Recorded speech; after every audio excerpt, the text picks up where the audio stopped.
Jake Palmer walked into the diner, soaked from head to toe, and exactly 5 minutes late. He barely managed a single breath before being fired on the spot, right in front of dozens of customers sitting in silence, witnessing everything. No one said a word. No one dared to intervene. Jake also had no idea that the strange man he had saved in the pouring rain the night before was also there. The man sat quietly in the corner, silently observing every cruel word being hurled at him. And when that man stepped through the doors of Riverbend Diner, in just a single moment, every vicious remark the manager had thrown at Jake would come back to haunt him for the rest of his life. But before we get to that part, let me tell you the story from the very beginning. Those seemingly small moments that ended up changing the lives of two people forever. If you enjoy emotional stories and unexpected twists like this, don't forget to hit subscribe so you won't miss any part of it. So what exactly happened on that rainy night? And why did it lead Jake to this fateful moment? The storm that night was brutally unforgiving, with raindrops as heavy as sledgehammers pounding against the windshield of the old Ford pickup. Jake Palmer gripped the steering wheel tightly, the sleeves of his white uniform shirt still damp from the coffee spill earlier that evening. The wipers worked at full speed, screeching with an irritating rasp, yet they only allowed him to see a few meters of road ahead. 11 at night. Riverbend Diner had closed late today because a tour group had stopped by at the last minute.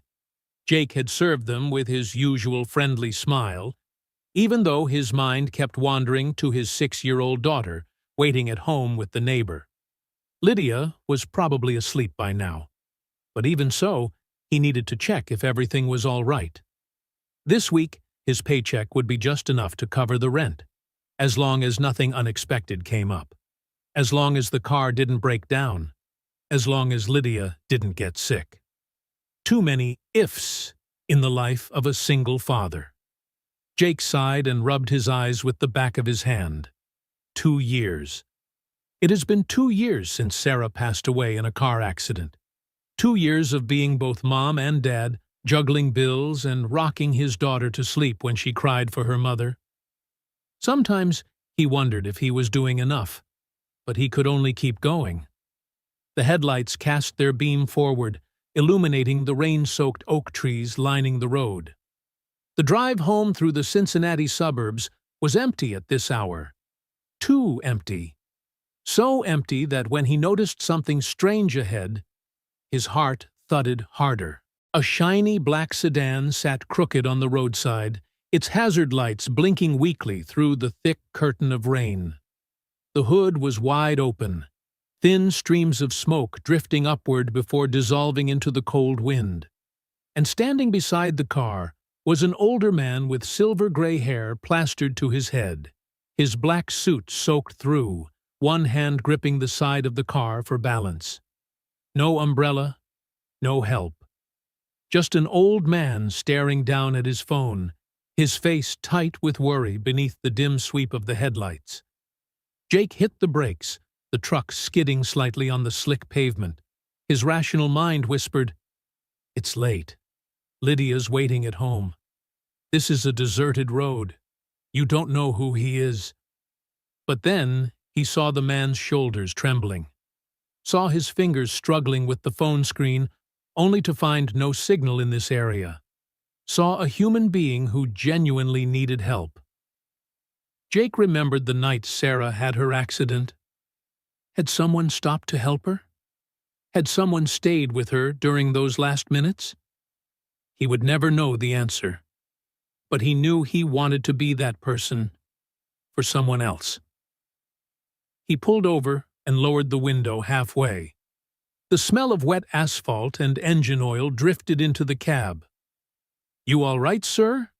His voice carried through the sound of the rain. The man jerked slightly and turned, squinting through the water.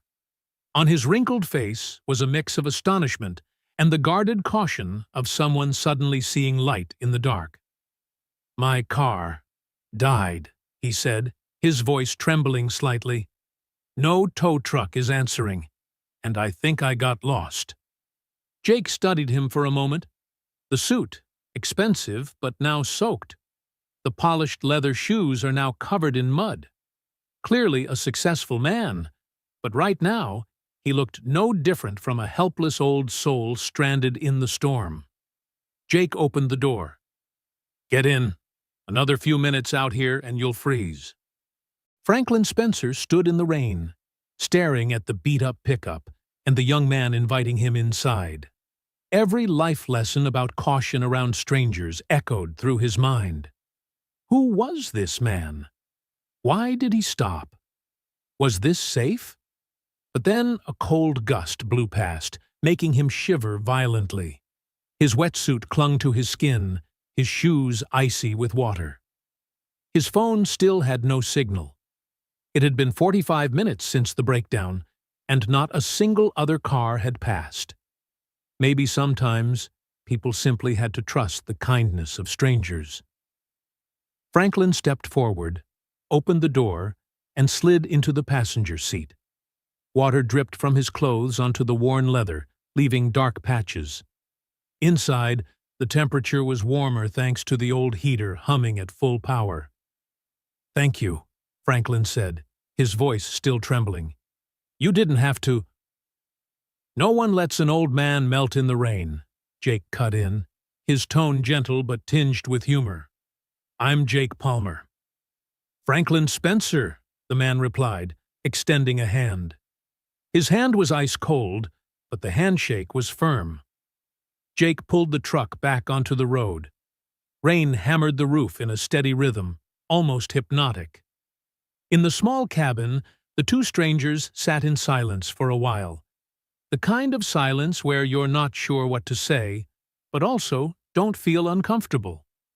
"Where were you heading before the car broke down?" Jake asked, without shifting his eyes from the road. "A meeting, out of town. It ended later than expected, and then I got caught in this storm." Franklin sighed. "I thought I knew a shortcut. Turns out it was the long way." "GPS lies sometimes," Jake said with a small smile. They drove through the empty suburban streets, where the streetlights flickered weakly. A few houses still had lights on, but most were dark. This wasn't a fancy neighborhood, just small apartments and old row houses, but there was a certain warmth in how people lived here. Jake stopped in front of a 3-story apartment building with faded cream paint.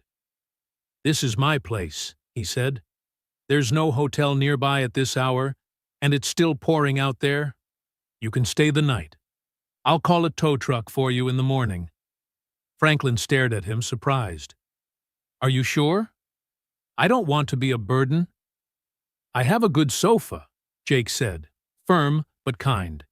"Better than you staying in my truck all night." They stepped inside, stomping water off their shoes. The apartment was small, a combined living room and kitchen, 1 bedroom, 1 bathroom. But everything was tidy and clean. On the wall hung photos of a smiling little blonde girl. On the coffee table were building blocks, picture books, and a pink plastic cup. "My daughter Lydia," Jake explained when he noticed Franklin looking. 6. She's asleep in the bedroom." Franklin nodded, warmth spreading through him. This young man hadn't just stopped to help a stranger. He had brought that stranger home, where his daughter slept. That was a level of trust Franklin rarely saw in this city. Jake handed him a towel. "You can use the bathroom first.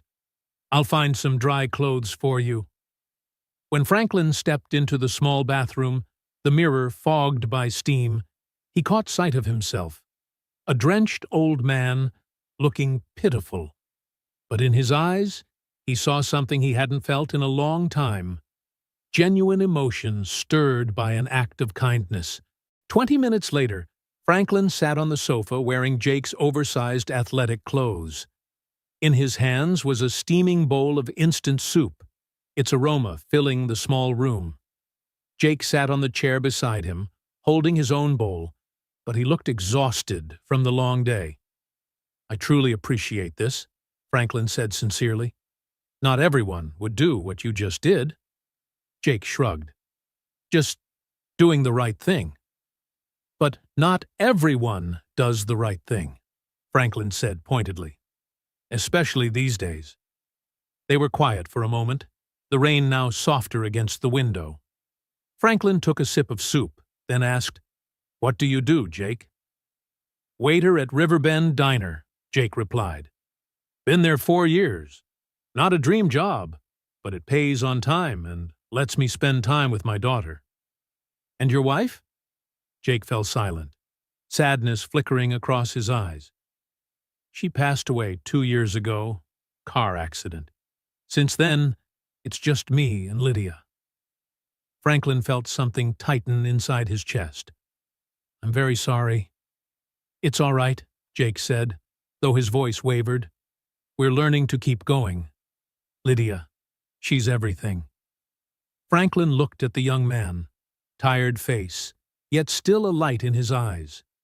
He had lost his wife, raised a child alone, worked tirelessly, yet still stopped to help a stranger in the rain. That was the kind of person Franklin hadn't seen in a long time in his ruthless business world. "And you?" Jake asked, shifting the topic. "What do you do?" Franklin hesitated. He was used to introducing himself with titles, companies, and achievements, but tonight, none of that felt important. "I'm in business," he said simply. "Own a few companies. Had a meeting about a new deal today." "Sounds important." "It is," Franklin nodded. "But I'm starting to realize that sometimes the most important things aren't the numbers or the contracts." Jake smiled faintly. "Lydia teaches me that every day." They talked for a while longer, small stories about life, struggles, and simple joys. Franklin spoke about how he had been so busy that he forgot what connection felt like. Jake told him about Lydia learning her first letter, about how she asked why her mom never came home. When the clock struck 1 in the morning, Jake stood. "You should rest. I'll get you a blanket." "Jake," Franklin called softly. "Thank you. Not just for helping me, but for reminding me that good people still exist."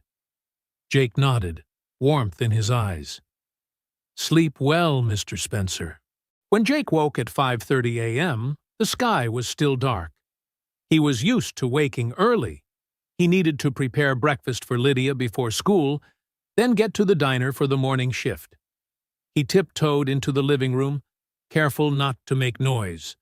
But the sofa was empty. The blanket is neatly folded.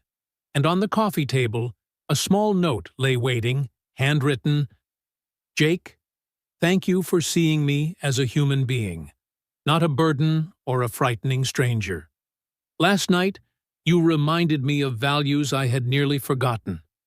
I will never forget this kindness. Franklin Spencer." Jake smiled softly and tucked the note into his pocket. He didn't think much about whether he would ever see the old man again. It was simply a good deed done, and life would go on. He had no idea that in less than 24 hours, Franklin Spencer would walk into Riverbend Diner. And everything would change. That morning, everything seemed to go wrong from the moment Jake opened his eyes. Lydia woke up with a soft cough, her face flushed. Jake placed his hand on her forehead, warm, but not enough to be considered a fever. She insisted on going to school because there was an art test that day, and she'd been practicing for all week. "Dad, I can draw the horse really well now," Lydia said, her eyes sparkling.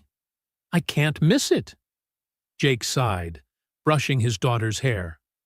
"All right, but if you feel unwell, you have to tell your teacher, okay?" After dropping Lydia off at Mrs. Wilson's house, the kind neighbor who helped Jake watch Lydia every morning before the school bus arrived, Jake drove back toward the diner. But that was the day the old Ford decided to turn on him. It sputtered, coughed a few times, and then died. "No, no, no," Jake tapped lightly on the dashboard. Don't do this to me today."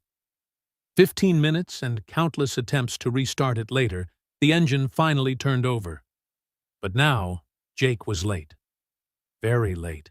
Jake burst into the diner at 7:10 a.m., 10 minutes past his scheduled start time.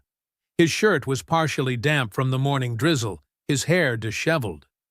The door chime rang, and instantly every pair of eyes in the diner turned toward him. The morning atmosphere at Riverbend Diner was usually noisy with chatter, the sizzle of frying pans, and the aroma of toast and freshly brewed coffee. But right now, everything suddenly went silent. Behind the register, Shane Bowers was waiting. The diner's manager, 40 years old, hair slicked back to a glossy sheen, his black suit always perfectly pressed. His hard features looked even colder than usual. "Palmer," Shane called his name, his voice loud enough for the entire diner to hear. "Do you own a watch?" Jake swallowed, trying to steady the tremor in his voice. "I'm sorry, Mr. Bowers. My car broke down and—" "I don't care," Shane cut him off, stepping out from behind the counter. His black leather shoes clicked against the tiled floor, each step like a sentence being handed down. "You think your time is more valuable than our customers' time?" "No, sir, but—" "But what?" Shane held out a hand, his voice rising. A few customers at nearby tables turned to look. "You're late. That's the only fact I need." Jake felt his face burn. He glanced around the diner. Colt Ramsey, the cook, stood frozen by the stove, still holding the stirring spoon, but not daring to move. Emma Briggs, the morning shift waitress, stood in a corner, her face pale, eyes full of worry, but silent. "Mr. Bowers," Jake tried to keep his voice calm. "I'm truly sorry. Last night, I helped a man who was stranded in the rain, brought him home. This morning, my car—" "Oh, that's wonderful," Shane sneered. "So you're a hero now, Palmer? Very admirable. But do you know what isn't admirable? Abandoning your job for some touching story." Jake bit his lip. "I didn't abandon it. I was only—" "10 minutes," Shane interjected. "In that time, we had 3 tables waiting. Emma had to serve everyone alone. And you? Where were you? Playing the Good Samaritan?" The customers began exchanging looks. An older woman sitting at a corner table whispered to her companion, "Poor guy." But no one spoke up. Shane turned back to the counter and grabbed a sheet of paper. "Do you have any idea how important today is, Palmer?" Jake shook his head, a sense of dread building inside him. "Today, the actual owner of Riverbend Diner will be visiting," Shane said, his voice icy. "He's owned this place since last year, but has never come by. And now, for the first time, he wants to see how the diner runs. I need everything perfect. Perfect." Shane stepped closer to Jake, lowering his voice, though it was still loud enough for everyone to hear.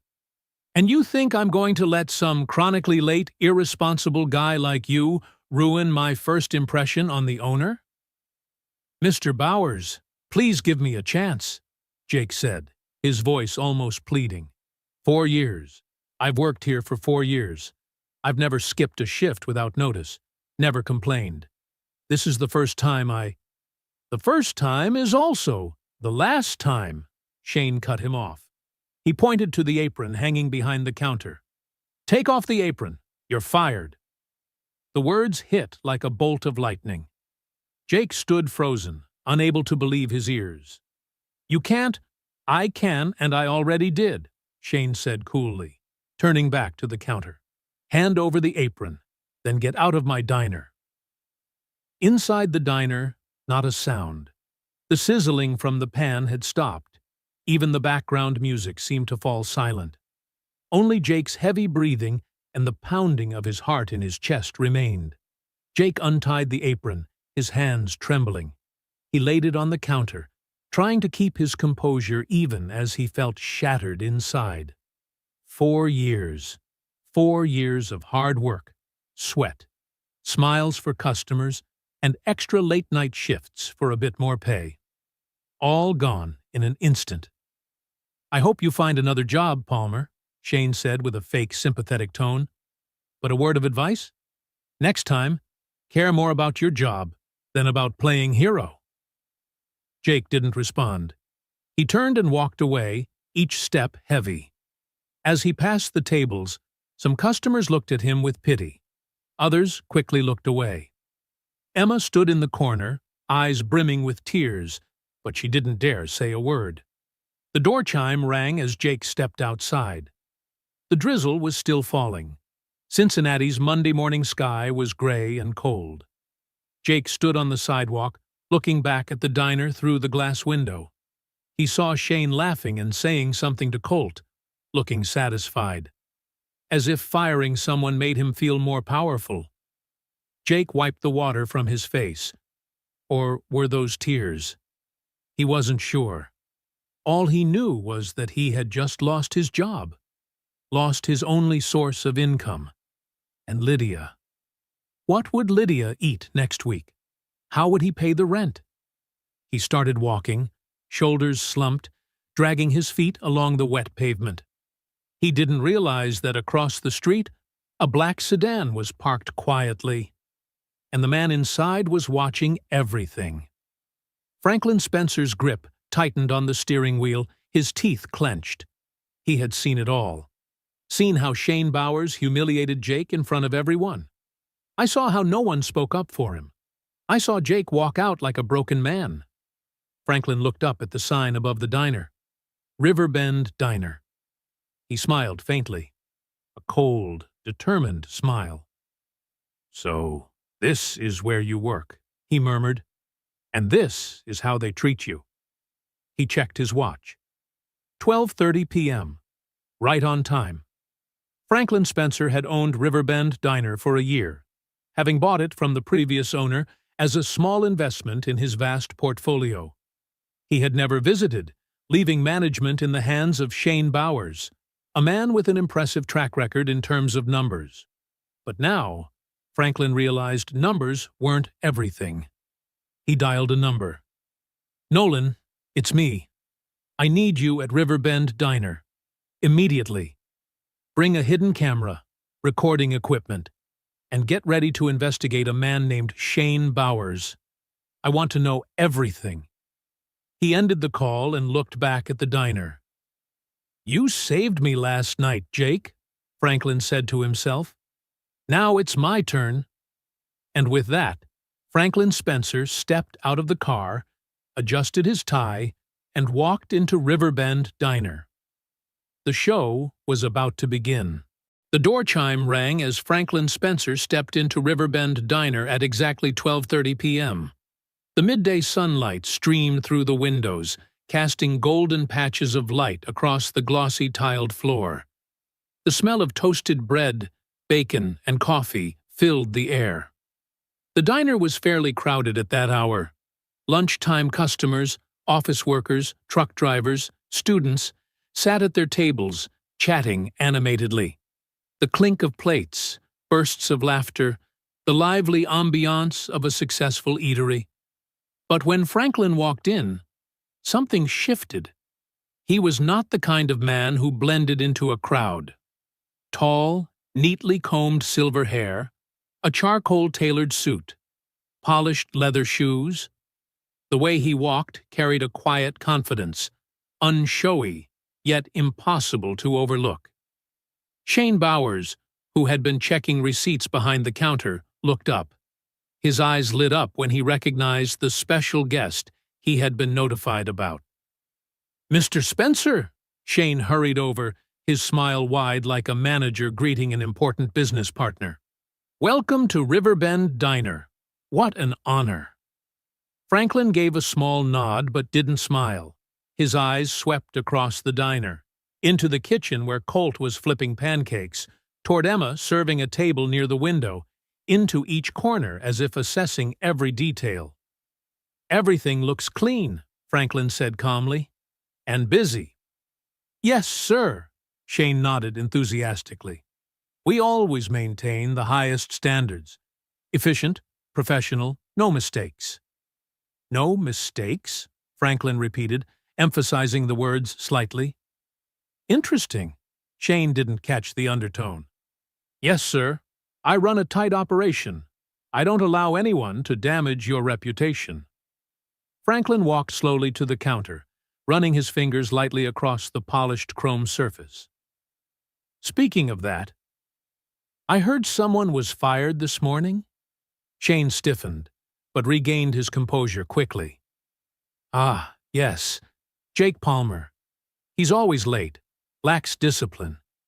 I can't let someone like that ruin the diner's image, especially on the day of your visit.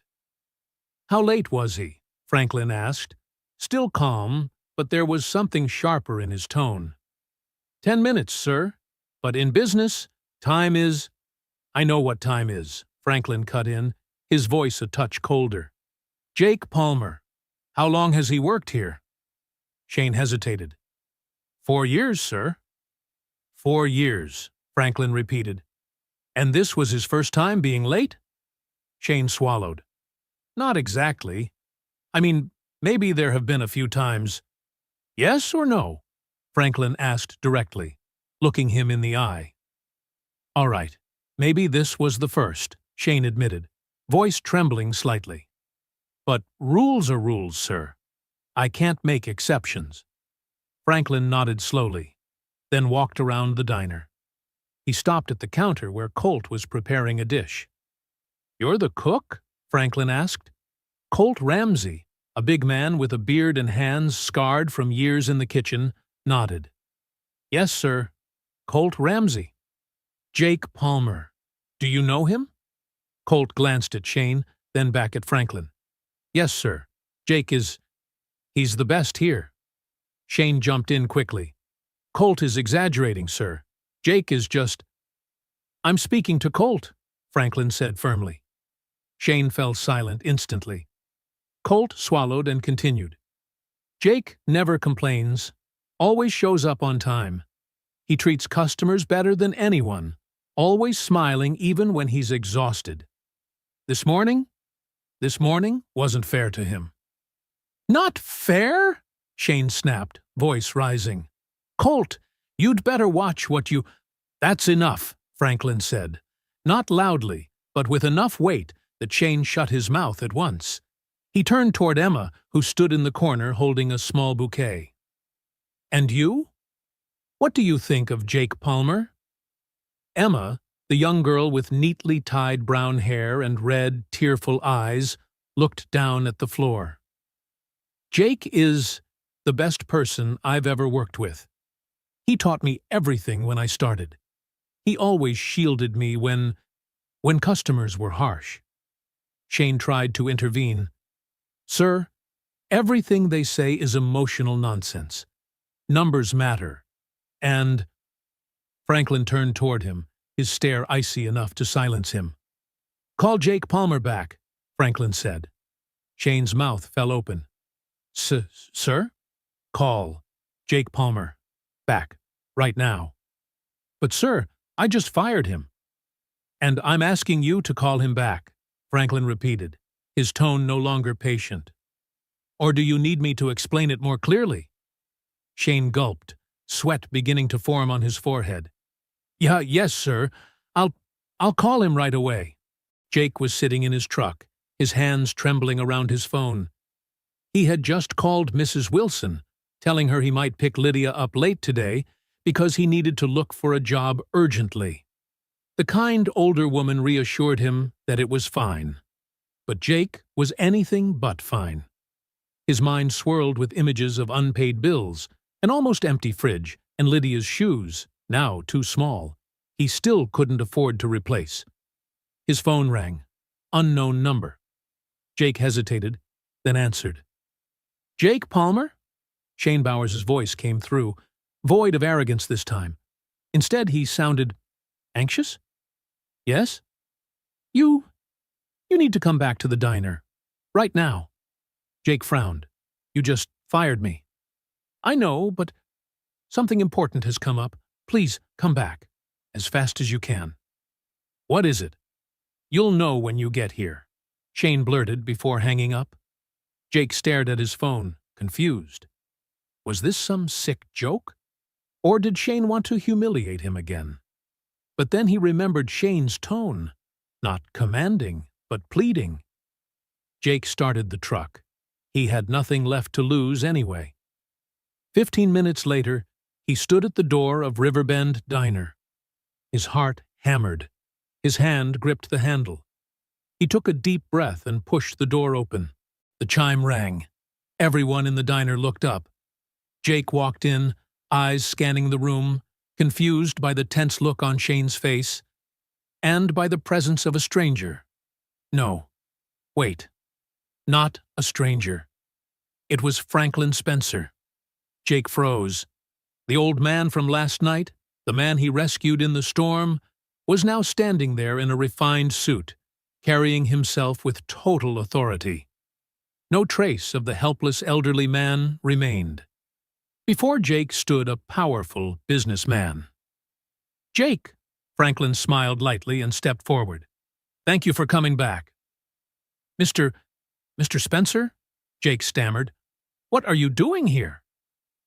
Franklin didn't answer immediately. Instead, he turned to face the entire diner. His voice rang out clear and firm. "Allow me to introduce myself.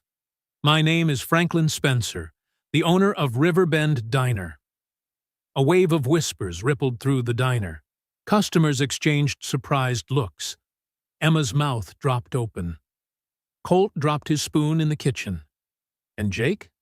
His head spun. You're the owner?" "That's right," Franklin nodded.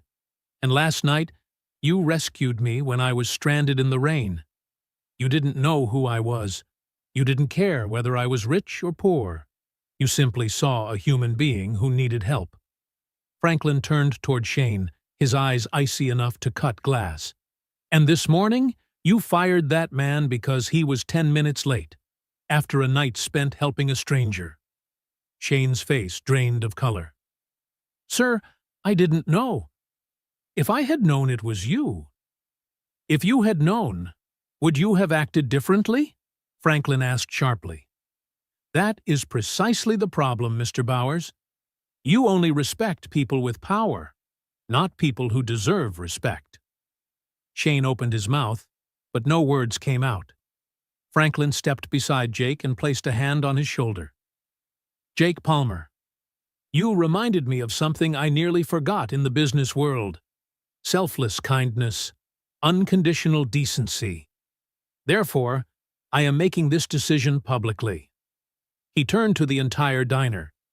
"Jake Palmer is reinstated immediately. Furthermore, starting today, he is co-manager of Riverbend Diner." The diner fell silent for a heartbeat. Then, from the kitchen, Colt began clapping. Emma joined in. Then the customers. A warm, genuine applause filled the room. Jake stood there in disbelief. Tears stung his eyes. He blinked them back. "Sir, I don't know what to say." "You don't need to say anything," Franklin smiled. "You did what was right. I'm just returning the favor." Shane stood frozen, pale as paper. And what about me, sir?" Franklin looked at him and sighed. "You'll remain manager. But from now on, you will learn to respect people, not just numbers. And if you ever repeat what you did today—" He left the sentence hanging, but the message was unmistakable. Shane bowed his head. "Yes, sir." And with that, a new chapter for Riverbend Diner began. 3 weeks had passed since the day Franklin Spencer announced that Jake Palmer was co-manager. Riverbend Diner still opened its doors, still served breakfast, lunch, and dinner as usual. But the atmosphere inside was completely different. Jake was sitting in the small room behind the kitchen, the office that previously only Shane was allowed to step into. An old wooden desk, a computer, and drawers full of receipts and ledgers. Jake had never imagined there would be a day he'd sit here, not as an employee being called in to be reprimanded, but as someone with the authority to make decisions. But along with that authority came responsibility, and it felt heavier than he had expected. He flipped through each financial report, his eyes lingering on the columns for revenue, expenses, and profit. Something wasn't right. A few expense items had spiked suddenly over the past 3 months with no clear reason. The cost of supplies was higher than average, and some cash transactions were not fully recorded. Jake frowned and wrote down the irregularities in a small notebook. It could just be accounting errors. It could also be busy. Jake looked up. Shane Bowers was leaning against the doorway, arms crossed, a strained smile on his face.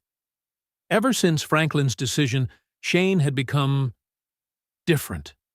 He no longer shouted, no longer acted like he was above everyone else. Instead, there was a cold, icy silence about him. The kind of silence that was more unsettling than anger. "No, I'm just looking over some reports," Jake said, closing the notebook. "Do you need anything?" "Just wanted to remind you we have a staff meeting at 3, Shane replied, his tone flat, but his eyes anything but friendly. "Franklin will be joining via video call." "Got it, I know. Thanks." Shane still didn't leave right away.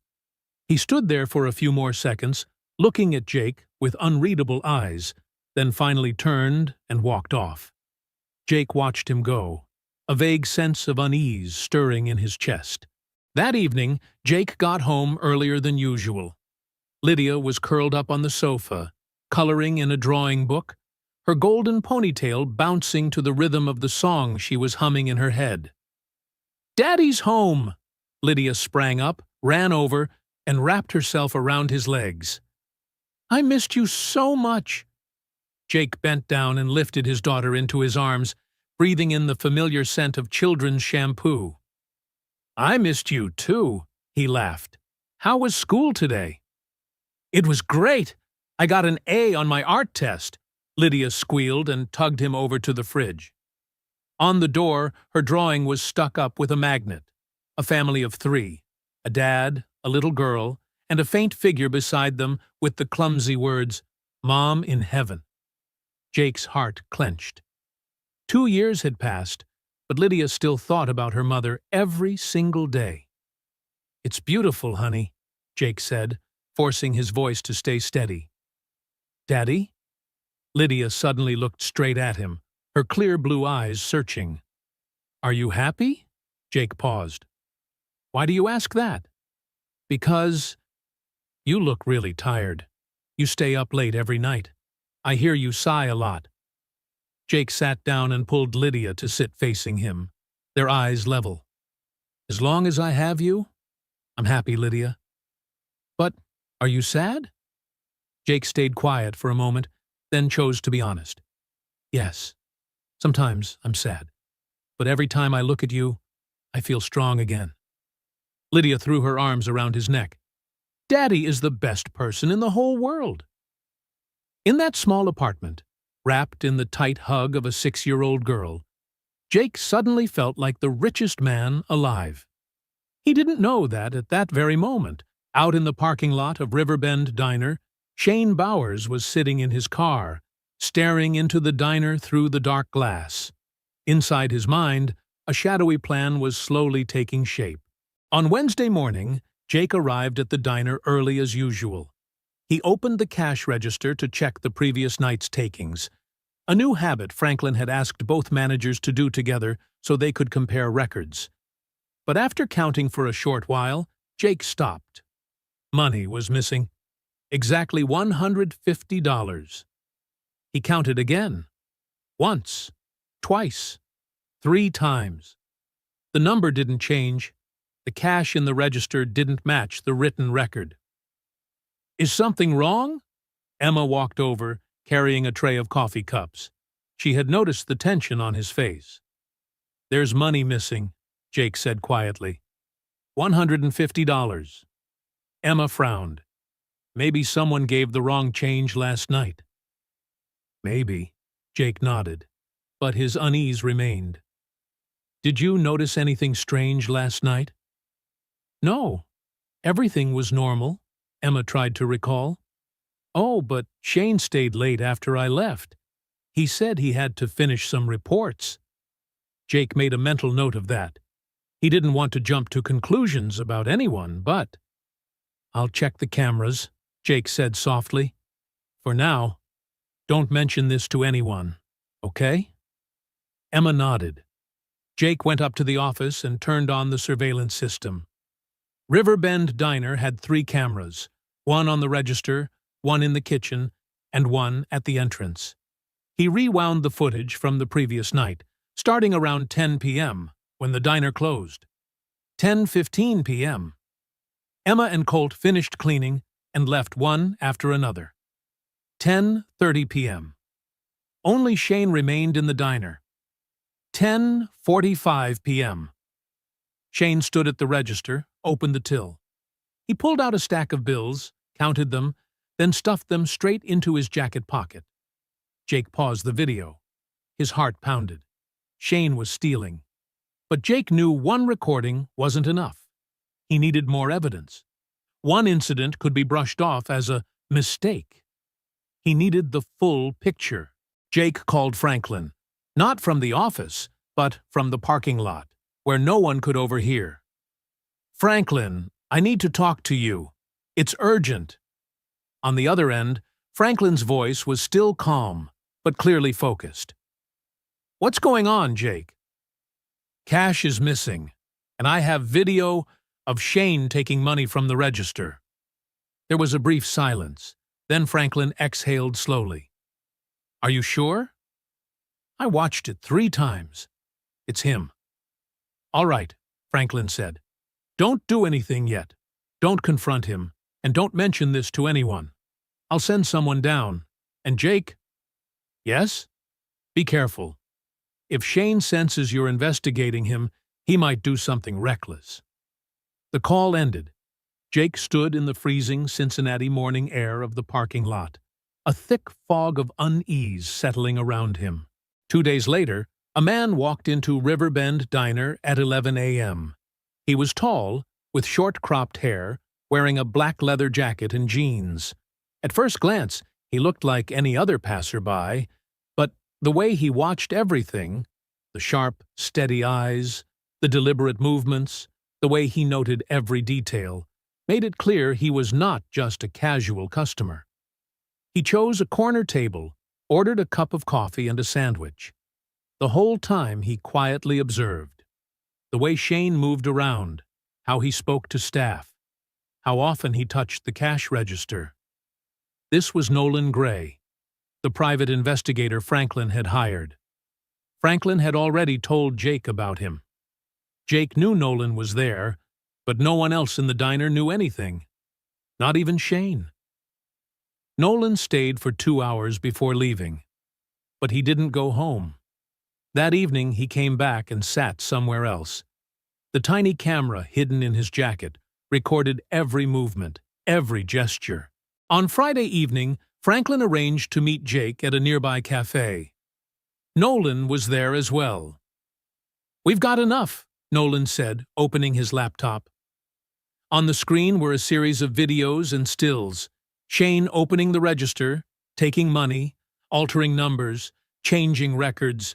Not once, but at least 8 times in the past 3 months. The total amount he's taken is estimated at over $3,000, Nolan concluded.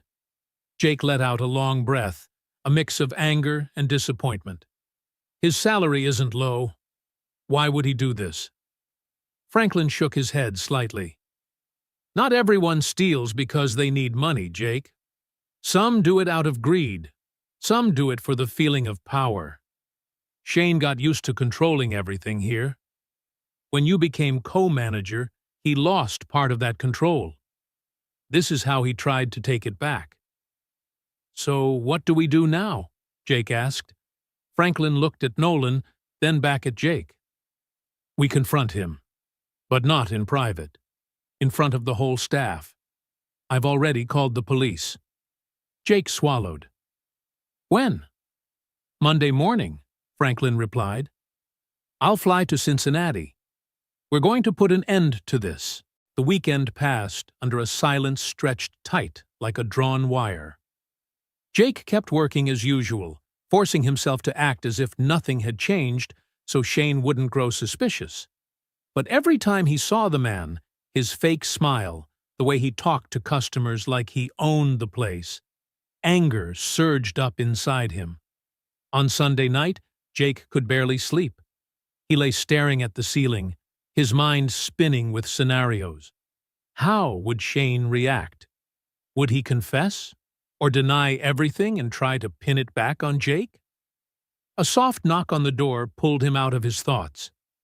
"Dad?" Lydia's voice came. "Come in, sweetheart." She opened the door, clutching her teddy bear, shuffling over to the bed. "I can't sleep." Jake lifted the blanket. "Come here." Lydia slid in beside him. "You're worried about work, aren't you?" "Yeah, a little," Jake admitted. "Because of your job?" "Yeah, that too." Lydia was quiet for a moment, then said, "Mom used to say that when you're worried, you just have to look up at the stars and remember she's up there watching you." Jake's chest tightened. She was right. She's watching you too, isn't she? Jake gave a sad smile. "I'm sure she is." The two of them lay still like that until Lydia drifted off, still hugging her teddy tightly. Jake looked at his daughter and whispered softly, "Sarah, do you see this? I'm trying to do the right thing. For her. For our family."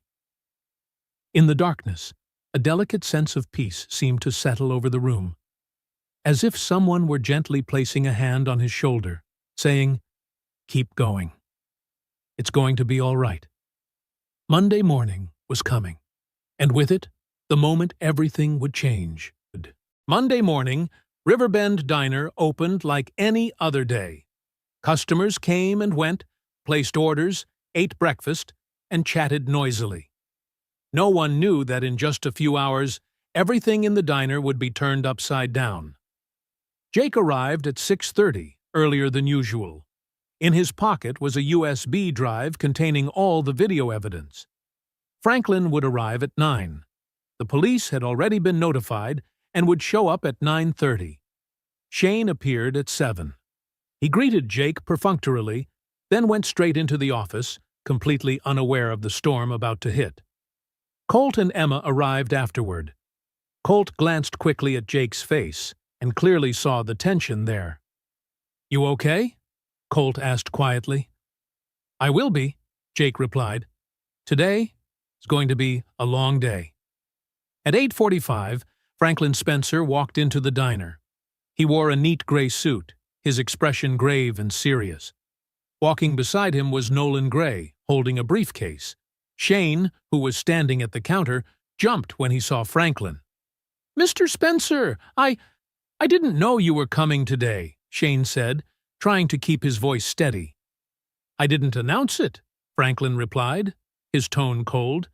"Jake, call all the staff out here, right now." 5 minutes later, the entire Riverbend Diner staff, Colt, Emma, and 2 part-time employees had gathered in the service area. The customers in the diner sensed the heavy atmosphere, gradually stopped eating, and turned to watch. Franklin stood in the middle, Jake beside him. Shane faced them, his face gradually turning pale. "I'm here today to deal with a serious matter," Franklin began. "For the past 3 months, Riverbend Diner has repeatedly lost cash in mysterious ways. At first, we thought it was an accounting error.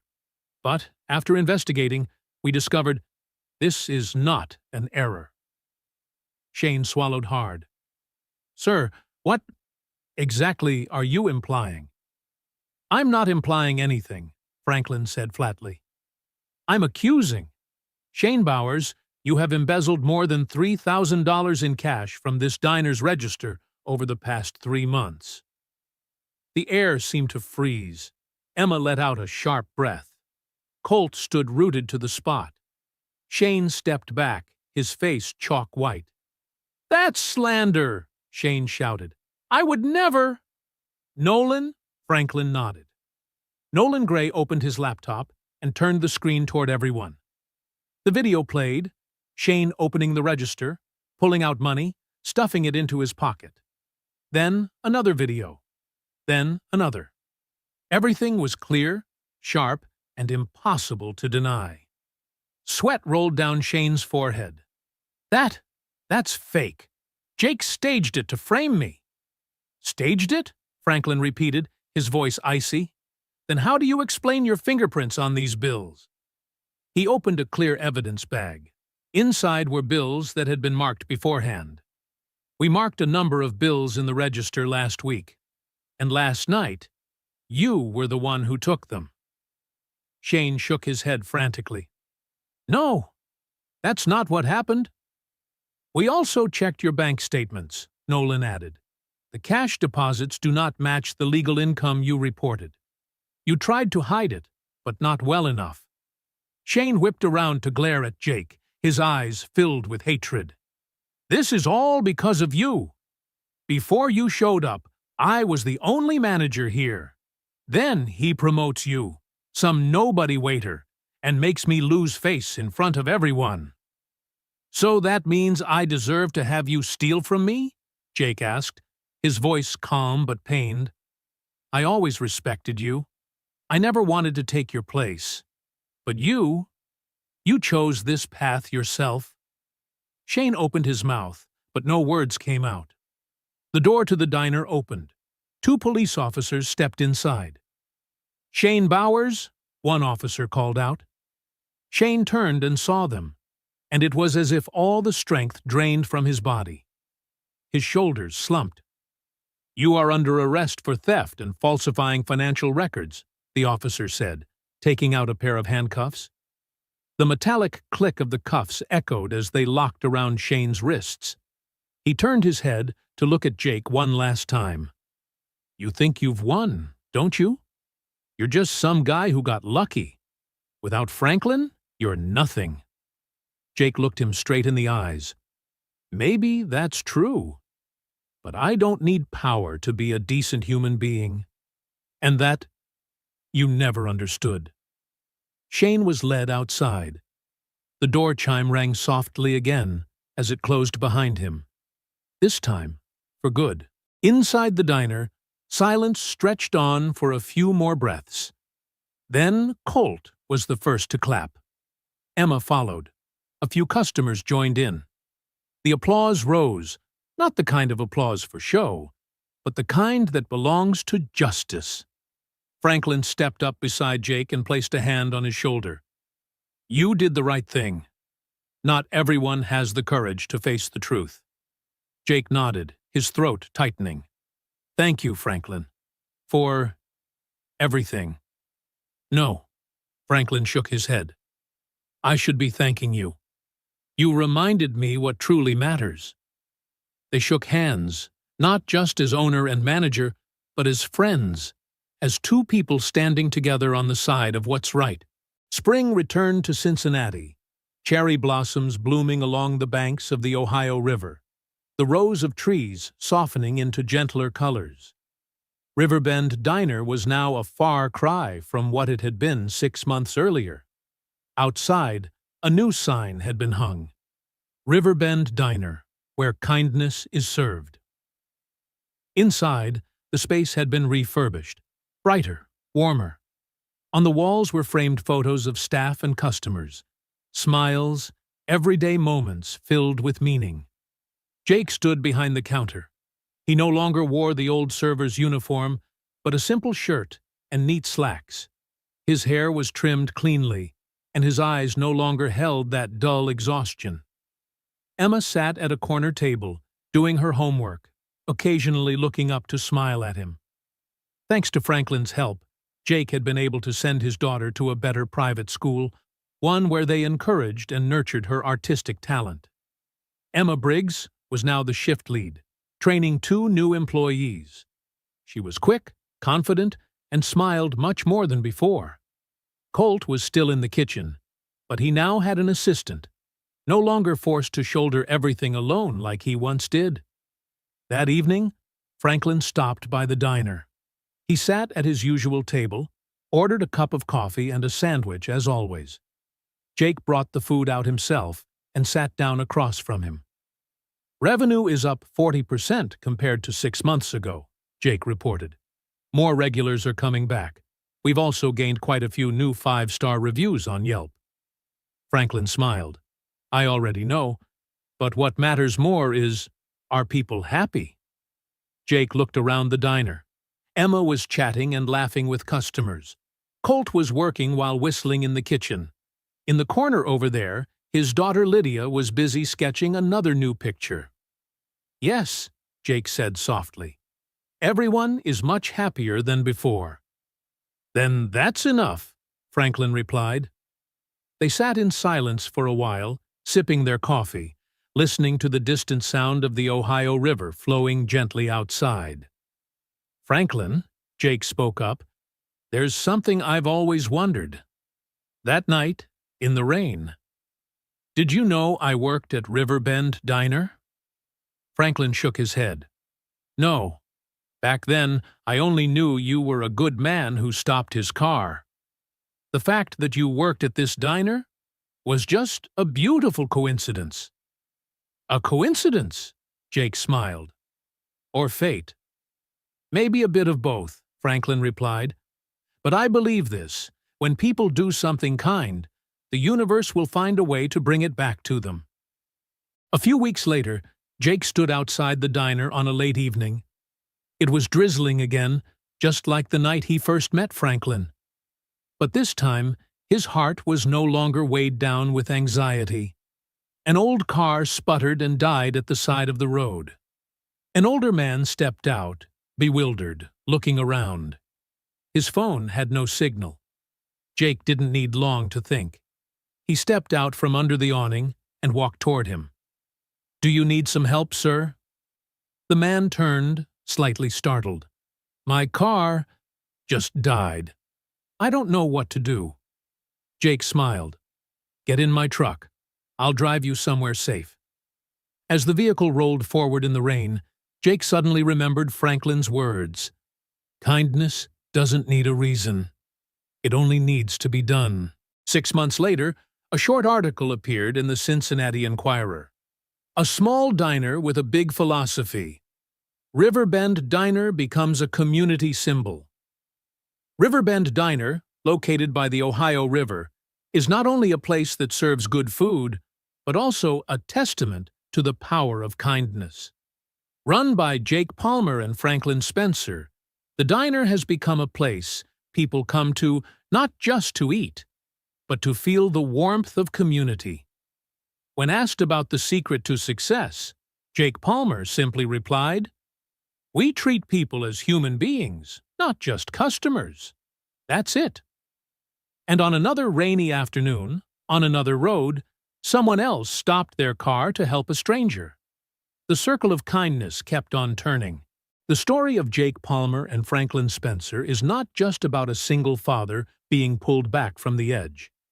It is a story about how one very small act of kindness can transform an entire life, not only for the person who receives it, but for the one who gives it. In a world that is becoming colder and more hurried, people easily forget that humans still need humans. That kindness is not a sign of weakness, but a mark of strength. Jake reminded Franklin of the human side behind the numbers. Franklin gave Jake a second chance, and together they created a place where kindness is not exploited, but honored. That place is Riverbend Diner, and it could also be the story of all of us. Finally, if you've stayed with me until now, thank you so much for spending your time on Jake and Franklin's story. If you believe, like I do, that even one small act of kindness can change the course of a life, then please don't leave in silence. Hit subscribe so you don't miss the next stories. If this story touched you, please like the video and share it with someone you think needs to hear it. And before you click away, leave me a comment. Has someone ever helped you on a really bad day? I'll read each and every comment. See you in the next story.